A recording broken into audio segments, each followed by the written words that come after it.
Now, could you save a life if someone collapsed in front of you? Well, a school in Farnham is one of only a handful in the south holding regular classes for first aid and CPR. That's chest compressions and mouth-to-mouth resuscitation. And the age of those children? Well, some are as young as 9. Nikki Mitchell explains. Does he look the part? A hunt for superheroes at St Peter's C of E Primary School. Spider-Man and Superman were clever decoys only, though. It turned out the real superheroes here were 2 of the children's mums. And they saved somebody's life? It was just before Christmas that Tamsin Cowman and some other mums found a man who'd collapsed outside Farnham Leisure Centre. He'd stopped breathing.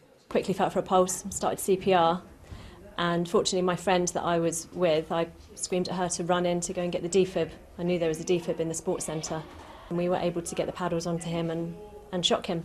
Brian Younger survived and is recovering well. Today his granddaughter was able to say thank you. Yeah, very emotional and nice to meet the people that saved my granddad's life. So we'd been lost without him.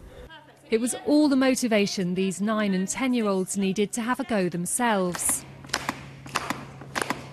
I'm being taught how to basically save someone's life, so the fact that I could be in that position and do what they did.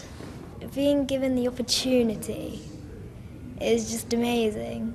It's really impressive that you can save someone's life with something so easy. It's a few years now since another of St Peter's parents saved another life.